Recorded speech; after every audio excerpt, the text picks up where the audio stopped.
சொல்லியாச்சு சொல்லியாச்சு இதெல்லாம் சொல்லியாச்சு. அப்போ என்னதான் மேம் சொல்றது? இதுக்கு மேல நம்ம ஒண்ணும் சொல்ல வேணாம்.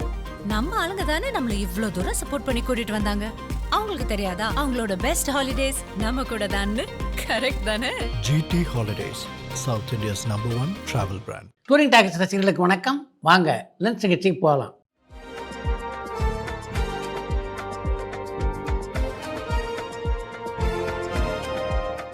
என்னப்பா முதல் கேள்வி? எதனால சமீபத்தில் எந்த ஒரு சிவாஜி படமோ எம்ஜிஆர் படமோ ரீரிலீஸ் செய்யவே இல்லைன்னு உதயா மலேசியாவிலேருந்து கேட்டிருக்காங்க. சிவாஜி எம்ஜிஆருடைய படங்களை மறுவெளியீடு செய்வதற்கு ஏதாவது ஒரு இடைவெளியை இப்போதுள்ள விநியோகத்தில் கொடுத்தால் தானே. இப்போ தான் கமல்ஹாசன், ரஜினிகாந்த், அஜித், விஜயனுடைய படங்கள் தொடர்ந்து மறுவெளியீட்டை கண்டு கொண்டே இருக்கின்றனவே. நடிகை சமந்தா 2வது திருமணத்துக்கு அப்புறம் ரொம்பவே நிம்மதியாக சந்தோஷமாக இருக்காங்க. அதே சந்தோஷத்தோடு அவங்க தமிழ் படங்களை தொடர்ந்து நடிப்பாங்களான்னு பல்லவி ராமேஸ்வரத்துலேருந்து கேட்டிருக்காங்க. சமந்தாவோட நல்ல தொடர்பில் நீங்கள் இருக்கீங்க அப்படின்னு நினைக்கிறேன். இல்லைன்னா திருமணத்துக்கு பின்னால் அவர் சந்தோஷமாக திருப்தியாக இருப்பதாக உங்களுக்கு தெரிஞ்சிருக்க வாய்ப்பு இல்லை. சமந்தாவை பொறுத்தவரையிலே நல்ல கதாபாத்திரங்கள் அமைந்தால் நிச்சயமாக தமிழில் அவர் நடிப்பார். நல்ல தமையந்தி படத்தில் ஹீரோயினாக நடித்த கீது மோகன்தாஸ் தான் டாக்ஸிக் படத்தோட டைரக்டரானு கண்ணன் திருநெல்வேலியிலேருந்து கேட்டிருக்காங்க. கமல் தயாரிப்பில் மாதவன் கதாநாயகனாக நடித்த நல்ல தமையந்தி படத்தினுடைய கதாநாயகனான கீது மோகன்தாஸ் தான் இப்போ டாக்ஸிக் படத்தை இயக்கி கொண்டிருக்கிறார். அது அவருடைய 3வது திரைப்படம். அதுக்கு முன்னால் லேஸ் டிஸ்க் அப்படின்ற ஒரு இந்தி படத்தையும், மூத்தான் அப்படின்ற ஒரு இந்தி படத்தையும் இயக்கியிருக்காங்க கீது மோகன்தாஸ்.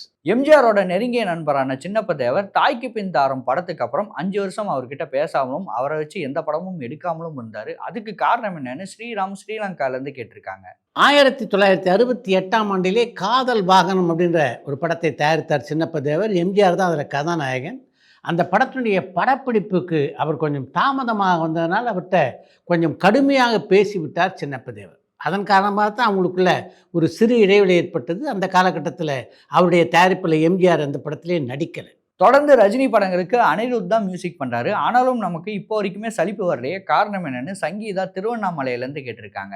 ரஜினியுடைய படங்களுக்கு அனிருத் அமைக்கின்ற இசை உங்களுக்கு சலிப்பு தெரியலன்னா அந்த அளவுக்கு சிறப்பாக அனிருத் இசையமைத்திருக்கிறார் அப்படின்னு தானே அர்த்தம். இன்னைக்கு சிங்கிள் மதர் அப்படிங்கிற விஷயம் ரொம்ப இயல்பாக மாறிட்டு வருதுன்னு மீனா சொல்லியிருக்காங்க. அவங்களோட கருத்தோட நீங்கள் ஒத்து போகிறீங்களான்னு சந்தோஷ் சேலம்லேருந்து கேட்டிருக்காங்க. இன்றைக்கி பொது வாழ்க்கையில் சிங்கிள் மதர் அப்படின்றது ஒரு இயல்பான விஷயமாக ஆகி கொண்டிருக்கிறது அப்படின்னு மீனா சொன்ன கருத்து சரியான கருத்து தான். நடிகர் கிருஷ்ணாவோட படங்கள் சமீபத்தில் எதுவுமே ரிலீஸ் ஆகலையே, காரணம் என்னன்னு முத்து வெற்றி நகர்லேருந்து கேட்டிருக்காங்க.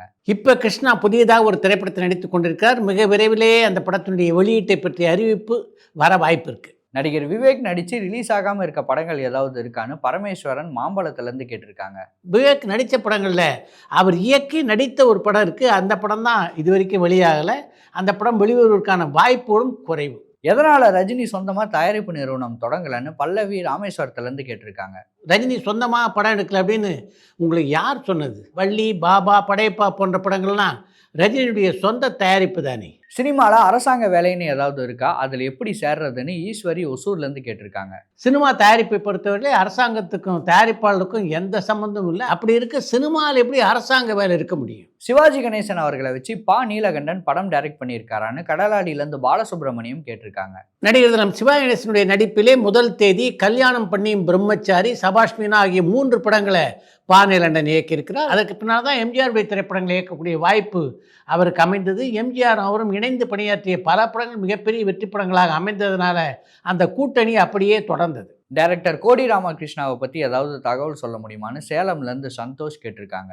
கோடி ராமகிருஷ்ணா தெலுங்கில் பல வெற்றி படங்களை கொடுத்தவர். தமிழ் ரசிகர்களுக்கும் அவர் மிகப்பெரிய அளவில் அறிமுகமானார் என்றால் அதுக்கு முக்கியமான காரணம் அவர் தெலுங்கில் எடுத்த பல படங்கள் தமிழிலே மொழிமாற்றம் செய்து வெளியிடப்பட்டன. அந்த படங்கள்லாம் மிகப்பெரிய வெற்றி படங்களாக அமைந்தன. அதில் குறிப்பிட்டு சொல்ல வேண்டிய ஒரு படம்னா அது ராஜசேகர் கதாநாயகனாக நடித்த இதுதாண்டா போலீஸ் திரைப்படம். தாய் கிழவி படத்துக்கு வரவேற்பு எந்த அளவுக்கு இருக்குது, அந்த படத்துடைய முதல் நாள் வசூல் விவரம் எவ்வளவுன்னு திருச்சியிலேருந்து சந்தியா கேட்டிருக்காங்க. தாய் கிழவி திரைப்படம் மிகப்பெரிய பாராட்டை அந்த படத்தினுடைய கதாநாயகான ராதிகாவுக்கு பெற்று தந்திருக்கிறது. அந்த படத்தில் ராதிகாவின் நடிப்பை பாராட்டாதவர்களே இல்லை அப்படின்னு சொல்லலாம். அந்த அளவுக்கு மொத்த சினிமா உலகமும் ராதிகாவை பாராட்டி கொண்டிருக்கிறது. அதே மாதிரி தான் திரை விமர்சகர்களும் தாய் கிழவி படத்திலே ராதிகாவுடைய நடிப்பை பாராட்டி தள்ளி கொண்டிருக்கிறார்கள்.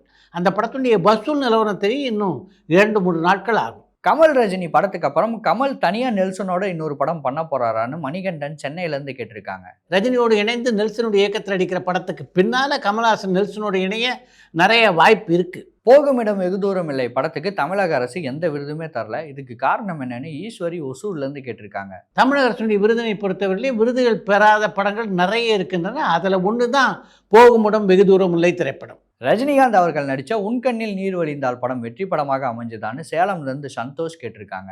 ரஜினி நடித்த உன் கண்ணிலே நீர் வழிந்தால் திரைப்படம் வெற்றி படமாக அமையல. ரஜினி கமல் 2 பேரையுமே வச்சு ப்ரொடியூஸ் பண்ண யங்கஸ்ட் ப்ரொடியூசர்னா இன்பன் தான். அந்த மாதிரி ஓல்டஸ்ட் ப்ரொடியூசர் யாருன்னு பெருந்தமிழன் பாண்டிச்சேரியிலேருந்து கேட்டிருக்காங்க. ரஜினி கமல் ஆகிய இருவரும் வைத்து படம் எடுத்ததில் இப்போ இருக்கிற ஓல்டஸ்ட் தயாரிப்பாளர்னா அது கலைப்புலி தானு தான். ரஜினி எதனால அவருடைய பெரிய ரசிகராக இருக்க தேசிங்கி பெரியசாமிக்கு ஒரு பட வாய்ப்பு கூட தராமல் இருக்காருன்னு பல்லவி ராமேஸ்வரத்துலேருந்து கேட்டிருக்காங்க.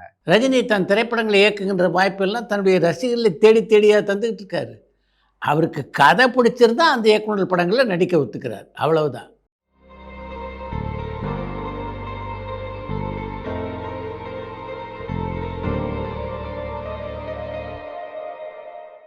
பாலிவுட்டில் தமிழ் சினிமாவை சேர்ந்த யாரையுமே கொண்டாட மாட்டாங்க. அதுலேருந்து தனுஷ் மட்டும் எப்படி தப்பிச்சாருன்னு பிரபு பழனியிலேருந்து கேட்டிருக்காங்க.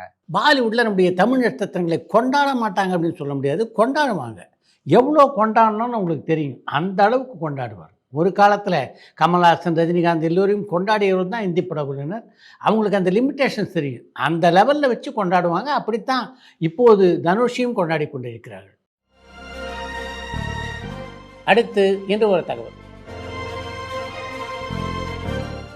பிலுமாலியா பத்திரிகை அந்த காலகட்டத்தில் ஒவ்வொரு ஆண்டும் சிறந்த கலைஞர்களை தேர்ந்தெடுத்து அவர்களுக்கு விருது வழங்குவதை வழக்கமாக வைத்து கொண்டிருந்தது. அப்படி ஒரு விருது வழங்குகின்ற விழாவின் போது கொஞ்சம் வித்தியாசமான ஒரு நிகழ்ச்சியை வடிவமைத்தால் நல்லா இருக்குமே அப்படின்னு இயக்குனர் சேரும் கே பாலச்சந்தர், மெல்லிசை மன்னர் MS விஸ்வநாதன், கவிஞர் கண்ணதாசன் ஆகிய மூவரும் யோசித்தார்கள். படப்பிடிப்பு நடக்கிறது கூட அங்கங்கே பார்க்கக்கூடிய வாய்ப்பு ரசிகர்களுக்கு கிடைக்குது. ஆனால் ஒரு பாடல் பதிவை பார்க்கக்கூடிய வாய்ப்பு அவர்களுக்கு அமைவதில்லை. அதனால் மேடையிலேயே ஒரு பாட்டு எப்படி உருவாகிறது அப்படின்றத நடத்தி காட்டினா எப்படி இருக்கும் அப்படின்னு அவங்க யோசித்தாங்க. அன்று அந்த விழா மேடையிலே பாடலுக்கான ஒரு காட்சியை கே பாலச்சந்தர் சொல்ல, அதற்கு MS விஸ்வநாதன் டியூன் அமைக்க, கண்ணதாசன் அந்த மேடையிலேயே பாட்டு எழுதினார். ஆக ஒரு பாட்டு அந்த மேடையிலேயே உருவானது. இந்த நிகழ்ச்சி நடந்து சில காலத்துக்கு பின்னாலே ஒரு கல்லூரி நிகழ்ச்சியிலே பங்கேற்பதற்காக சென்றிருந்தார் MS விஸ்வநாதன். அங்கே பேசிய மாணவர் MS விஸ்வநாதனை பார்த்து, சார் ரொம்ப நல்லா நீங்கள் நடிச்சிங்க சார் அப்படின்னார். விஸ்வநாதனுக்கு ஒன்றும் புரியல. என்ன தம்பி என்ன சொல்கிற அப்படின்னு கேட்டபோது, அன்றைக்கி மேடையில் அப்போ தான் புதுசாக ஒரு காட்சியை சொல்கிற மாதிரி கே பாலச்சந்திரன், அதுக்கு டியூன் போடுற மாதிரி நீங்கள் டியூன் போட்ட உடனே அதுக்கு பாட்டு எழுதுகிற மாதிரி கண்ணதாசன் நடித்த நடிப்பு இருக்கே அபாரம் அப்படின்னு அந்த மாணவர் சொன்னபோது தான் அன்று நடந்த அந்த நிகழ்ச்சியை இந்த மாணவர் நம்பலை அப்படின்ற விஷயம் அவருக்கு தெரிய வந்தது. அந்த நிகழ்ச்சியை கிண்டல் செய்த அந்த மாணவர் அத்தோடு நிற்கலை. நான் இப்போ ஒரு பாட்டை எழுதி வச்சுருக்கேன், இந்த மேடையிலேயே உங்களால் அதுக்கு இசையமைக்க முடியுமா என்று MS விஸ்வநாதனை பார்த்து ஒரு சவாலும் விட்டார். உடனடியாக தன்னுடைய ஹார்மோனியத்தை மேடைக்கு கொண்டு வர சொன்னார் MS விஸ்வநாதன். அந்த பாட்டை பொறுத்த வரைக்கும் அது பாட்டாக இல்லை, வசன நடையில் தான் இருந்தது.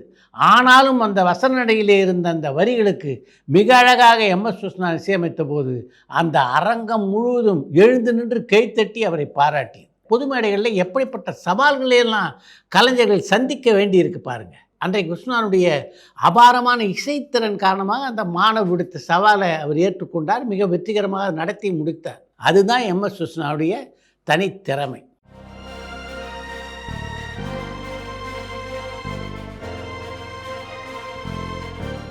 இத்துடன் இன்றைய லென்ஸ் நிகழ்ச்சி நிறைய பெறுகிறது. மீண்டும் அடுத்த லென்ஸ் நிகழ்ச்சியிலே சந்திப்போம்.